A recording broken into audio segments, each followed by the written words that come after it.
ป้ายใช้นี่นะมาจะใช้หม้อโอ้ไล่อยู่บ่ลายยุของคิดดีพอกินเนาะเป็นโตนี่แหละไปเบิ่งไปโอ้องคงเก่าอีกแล้วอันนี้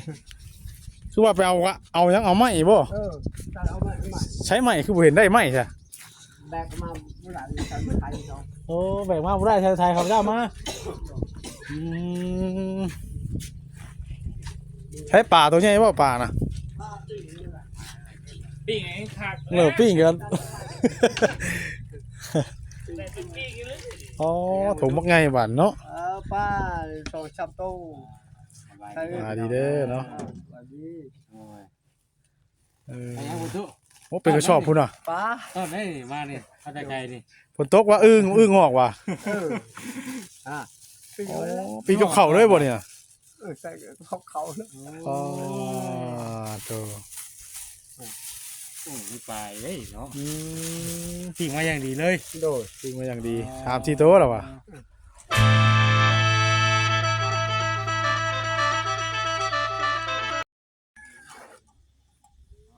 โดดน้องเนาะที่แล้วอยู่พี่น้องเนาะเบื้องนี่เนาะคำในและพี่น้องพอดีและถ่าทั้งลุงจุยเพิ่นมาแน่ได้ยินทั้งผู้ใหญ่เราบอกที่นี่ว่าเพิ่นกำลังขึ้นรถมาว่าซั่นเนาะขึ้นรถไทยมีว่าสิฮอดค่ำหรือจังไดบุญนี่เนาะกับสบายดีเด้อพ่อแม่พี่น้องสบายดีเนาะมื้อนี้ก็พบกันยังอยู่เพื่อนทั้งผู้โจอยู่พี่น้องเนาะยังเพื่อนน้องสายฝนอยู่คือว่ามื้อนี้ขึ้นมาอัปเดตเบิ่งทั้งในทางไกลเพิ่นเนาะแล้วก็ทางตุ้ยน้องสายฝนเป็นพากันมาลุยเลยมื้อนี้เนาะหลังจากที่ว่าเล่นสงกรานต์แล้วเพิ่นว่าเนาะเล่นสงกรานต์ทั้งใดพลานเนาะว่าแหละมวนแต่พี่น้องเนาะปีนี้มันคูนคนกับมวนแน่กับบ่มวนคนคนกับเจ็บไข้ได้พญานี่ก็นอนเบิ่งมูเบิ่งคู่กันแล้วทางบ่าวเผยกับบ่าวแซนก็ถือว่าบ่ได้ไปดิดทั้งหลายพี่น้องเลยพอดีนะปีใหม่สงกรานต์ก็พอดีครับพญาไข่ด้วยนะม่วนชื่นประตูวันนอนไข่อยู่ถือว่าผ่านไปด้วยดีพี่น้องเนาะปีใหม่สงกรานต์เอาค่ะเฮ็ดเวียกคือเก่าพี่น้องเนาะอีกประมาณจักอีกทิศหนึ่งทิศปลายนะก็จะมีงานบุญใหญ่บั้งไฟเนาะอยู่บ้านทางบ้านตัวเองพี่น้องเลยบุญบั้งไฟแต่ไม่ได้จะยังขาเราทางตู้โจยมาเดี๋ยวติดตามเบิ่งน้ำกันพี่น้องเลยเนาะไป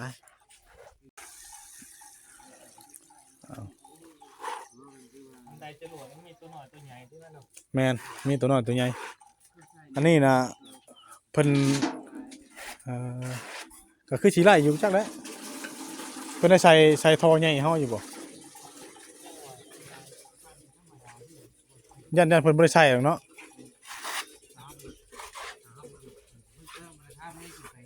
แม่น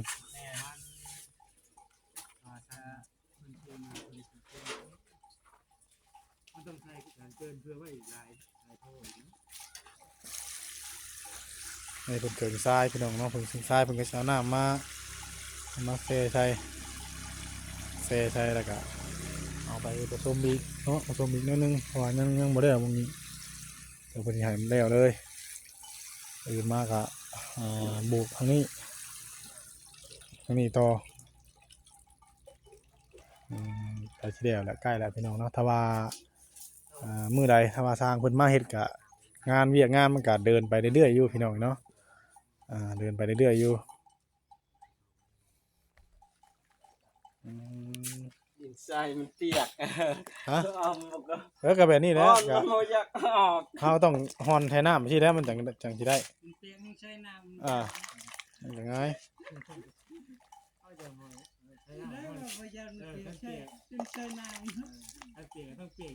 ต้องเปียกอีดี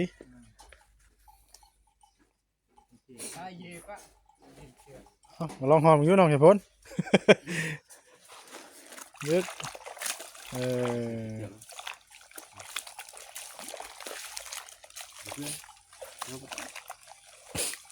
rồi mà xem cái tiết rồi rồi phải vừa sang vẹt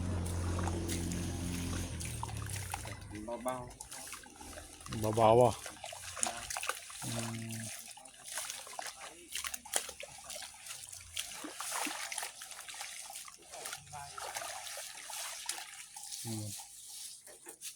ตักเอาไม้อีกว่านี่บ่ nghe cái tập hào vậy cho con chưa lời con chưa bao cái cái vì nó chưa chừng lại nè เอ้า con chưa ลูก lời สาวกันแบบไปเฮียงข้างตลอดเนาะ นี่นะ นี่ล่ะน้ำก่อนพอจะจักชายใช่ ไอ้บอกแต่ยัง Yang ไง yang nak kau ni apa ni? Apa ni?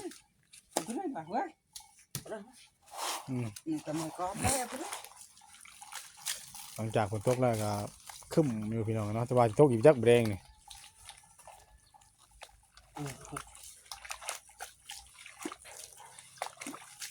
อืม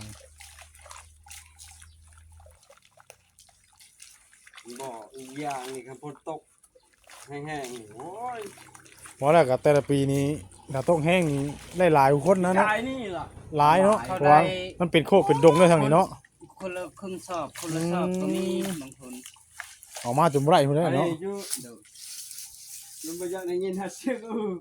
ออกก็บ่หลายเก่าแล้วดำ แต่ข่าวคนตกนี่ป้าก็มันขึ้น บาบืนได้น้ำตามนอง เดี๋ยวนี้มันจะมีนึง เออ ปลาดุกปลาคอก็เริ่มมันคือแนวอยู่แนวกินกับมันเริ่ม บ่แล้วก็คนหลายเลยเนาะ โดย เขาเจ้าหาขายเด้ มันเริ่มลุดลอยถอยลงแล้ว เดี๋ยว คือวิชังกัน เดี๋ยวกันทางบ้านก็ว่าเขาเจ้าหาได้มาขายมื้อนี่เอามือตั้งเอาเด้อบ่ชวนบ่มีบ่น่ะ ต่อเชฟเตือแสนเชื่อเบียเตะ มันจะเจ็บมือแล้วเนาะ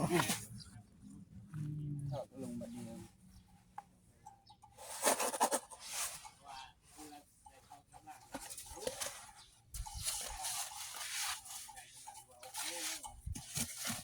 ฝนตก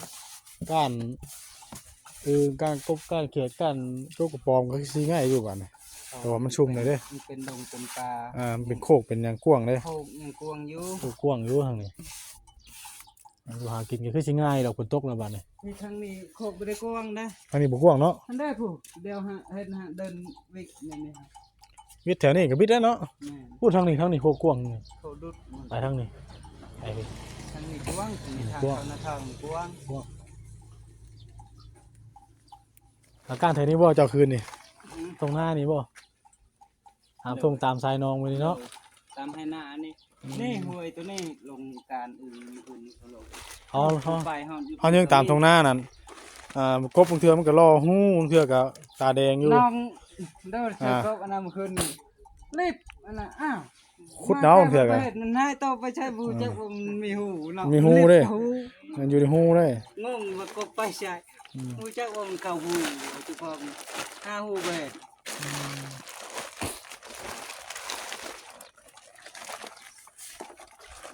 พ่อบอกปูนเท่านี้น่ะมาเอามาเจาะอีกบ่บ่พอได้ บ่พอบ่ คือสิบ่พอทรายหลายเด้ต้องใส่อีก นี่นะแม่เอาพอบ่ตะพายจะไปตะพาย บ่พอ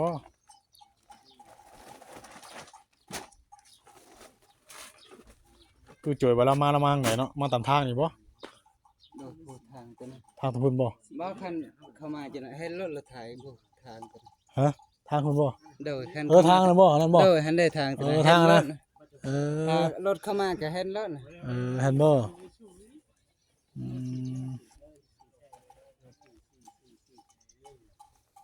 กำลังมาแล้วเนาะน้องฝนก็ถือว่าบุกงานจนค่ำนะมื้อนี้ ทางเพิ่นมาสองคนช่วยเพิ่น เนาะ บ่มีหยังเฮ็ดช่วยเพิ่น ซอยเวียกเฮานี่แหละ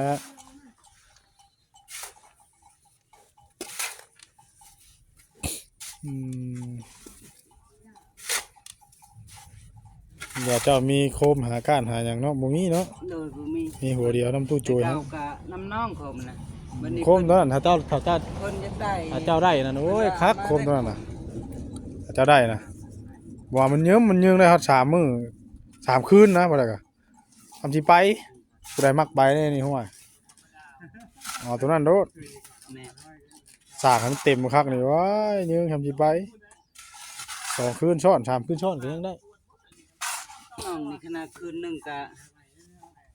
บ่อยากได้แล้วอยากนอนโลด อ่าน อนลืมตาให้กระเตกแล้วเจ้าไปการเนาะ หาปูนมาใส่ก่อน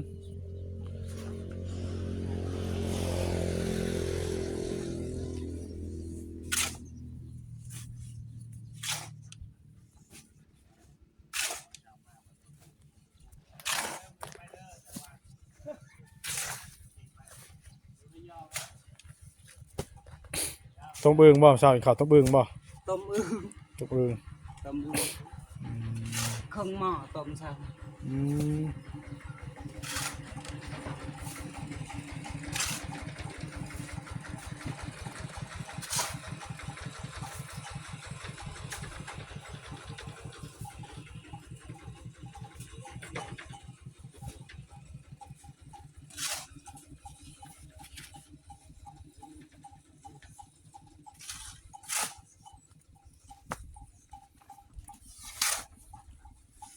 ปกติใช่เท่าไหร่ ำมันก็บ่เคยซื้อ อ๋อตุ้ยทราย2 3มันใช่ปูนได้เท่าไหร่พอแล้วบ่เนี่ยพอแล้วบ่ปูนเนี่ยพอหรือยังบ่พอบ่เนี่ยบ่มันบ่น้อยเพิ่นบ่ปูน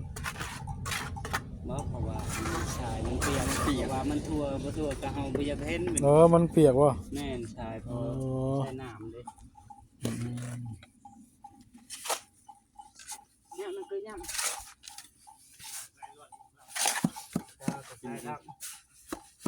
ำ พอกับใส่อีกมันเป็นหยังใ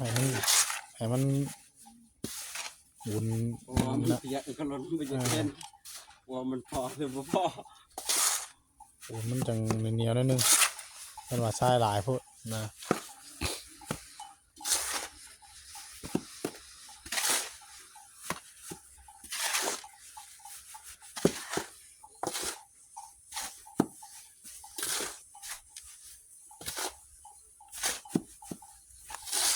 ตอนจ่ายกับตอนเฮ็ด เอาหล่อไปให้กี่มีหล่อด้วยเนาะเด้หล่อเนาะเอาผสมชายใส่ฮอนให้หล่อก็มาเทให้กะเอารถหล่อนึง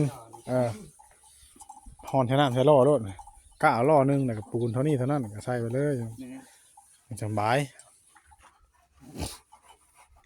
แต่เก่านะคือว่าชายนะ6 คุกบ่น้องเคยเห็นเขาเฮ็ดคือว่าชายนี่6 ครั้งทางน้อง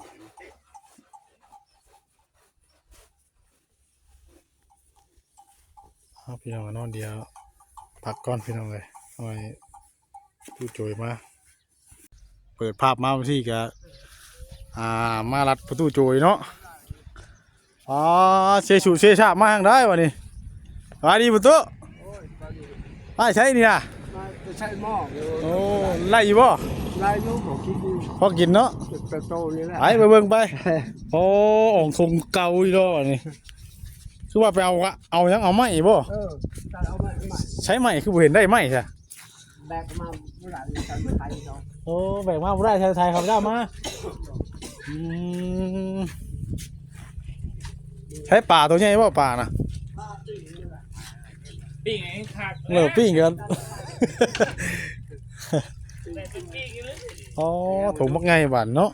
ป้าโตชับโต ดีเด้อเนาะ ดี โอ้เป็นกระสอบพุ่นอ่ะ ป้า ตอนนี้มาเนี่ยมาแต่ไกลนี่ ฝนตกว่าอึ้งออกว่ะ ปีกับเข่าเลยบ่เนี่ย ใส่เขาเนาะ อ๋อโต โอ้ยไปเลยเนาะ ปิ้งมาอย่างดีเลยโดดปิ้งมาอย่างดี3-4 โตแล้วว่ะตั้งไปใช้มองบ่ ว่ามองแบบมันลูกมันเบามันไปพื้นหมด ไปก้อนหินใช่เลยยังมันเบากะ เจ้านั้นบัดนี้เจ้าลูกแห่ใส่ไป โอ้ยมันบ่ปานนั้นแต่ ลูกเฮใช่ป่ะ มันจึงหนักแดด บ่นากาวิธีเอามัดเนาะ แม่แล้วก็ดินมัดเป็นหม่องกันแล้ว มันย้อนลงก็ได้ เอาโอ้เหมือนกัน มันมีลูกนั่นอยู่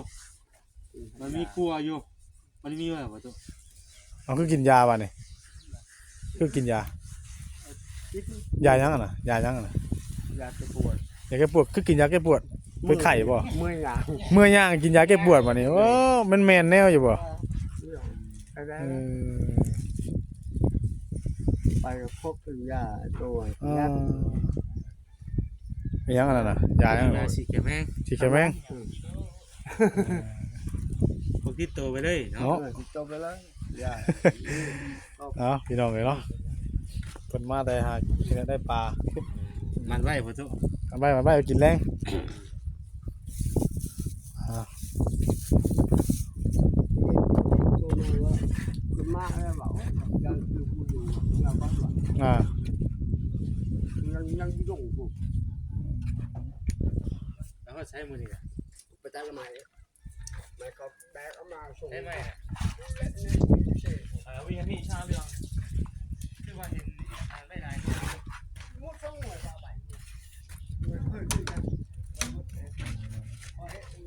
เอาก็ถือว่าเพิ่นก็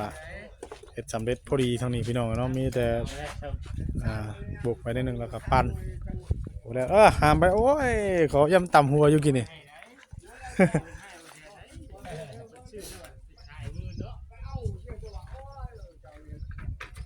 บรรยากาศมื้อนี้ก็ครึมๆเนาะพี่น้องเนาะคือจังฝนสิตกอีกนี่แหละยันตกอยู่ฝนเบิ่งนี่เนาะตัวโจยก็มาแล้วพี่น้องมาแล้ว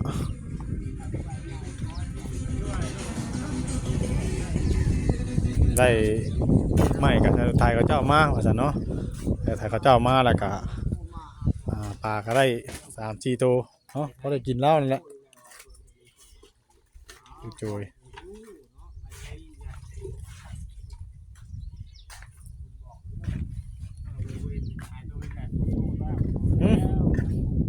ทางประตูโทรมาไว้ไหน ว่าบางคนโดนแล้ว น้องเบย คนบอกเรื่องว่า เอาไปใช้อีก หาดินมาจ้าแล้วไปหาดินอย่างเราจ้ะ เมื่อเขาห้าแหละ ไปหาทั้งเขาบ่พรว่าหยังเพิ่นหาอยู่บ่ ตอนพ่อบ้านนี่บ้านเขาเลยโทรมาว่าเขาเห็นเราบอกเรื่องว่า บ่ ไปเรื่อย แล้วก็มาพี่น่ะบอกแน่เนาะ ๆโดย บางเทื่อเพิ่นอาจจะไม่ได้ไปใช่เนาะบางเทื่อเพิ่นก็มองไปเคยไปลิ้นไปหัวน้ำมูกกู้แล้วก็มาก็มีเนาะ ไอ้จับอย่างนั้น บ่เห็นแต่เฮิงบ่ได้มื้อนี้บ่ ว่าน เป็นแต่ว่านนี่กัดอึมคืนนี่ไปดื่มมาปะจักเนาะยัดข้างน้ำหมู่ปะจักเพราะว่าเพิ่นคนเพิ่นมักไปกาดเขียดกาดอึมนี่แหละเนาะ อ๋อฝนตก ปูดปกไว้ก่อน เอาสังกะสีได้วางไว้ได้บ่ตัว ฝนเดี๋ยวสิมาของฝนพี่น้องเอ้ยเนาะเอา พวกไว้ย้อนเดี๋ยวสิย้อนขึ้นก่อน ว่าทั้ง ย้อนขึ้นก่อน เพิ่นเอาใส่ผลมันก็ใกล้สิสำเร็จแล้วพี่น้องเอ้ยเนาะภายนอกทั้งภายในบาดนี่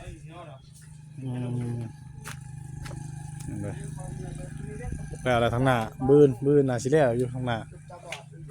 บืนก็จักพังเบิ่งพี่น้องว่าจะได้ขึ้นมาหรือบ่ เอาเดี๋ยวมาวางไว้ดีๆเด้อ พี่น้องเลยตามเบิ่งกันเรื่อยๆพี่น้องเลย นี่ก็มีคนมาว่า พวกว่ายันฝนตกฝนมันก็อาบน้ำเปลี่ยนเสื้อผ้าได้บ้านนี่เพิ่นก็ซอยเรียกมือเนาะเอาไม้เศษไม้เอาหยังติงก็ได้นะไม้นะผลไม้ครูคดีทั้งผู้ไม้ชนเฮาตัดเฮาหยังกันน่ะสีเหลี่ยมที่หยังนะ มันต้องเอาสีเงาไว้เลยนะ จำชิมเขามันต้องกิ๊กไข่จ่อไปแล้ว ไม่เช่นไม่หยังไม่แนวนั่นได้แหละอันนี้ทอนตัวน่ะไม่นั่นก็ได้ไม่ก็ได้นั่นแหละ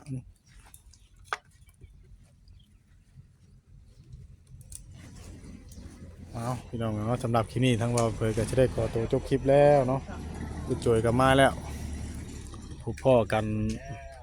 มื้อหน้ามื้อต่อไปวันนี้เนาะขอบคุณFC พี่น้องรักผู้ใหญ่หลายท่านเด้อเนาะที่เข้ามาติดตามรับชมทางช่องเบาเผยแต่ต้นจนจบแล้วก็บ่กดข้ามโฆษณาทางเบาเผยไปเนาะขอบคุณหลายๆเด้อขอให้ใส่พรให้พ่อแม่พี่น้อง FC เบิดทุกท่านมีสุขภาพเข้มแข็งอยู่ดีมีแรงอายุมั่นขวัญยืนมีความสุขกายสบายใจ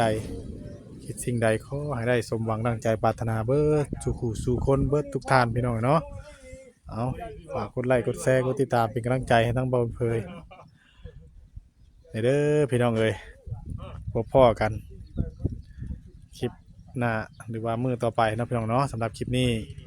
ลาพี่ลาน้องไปซะก่อนแล้วขอกล่าวคำว่าสบายดีเด้อพี่น้องเด้อสบายดี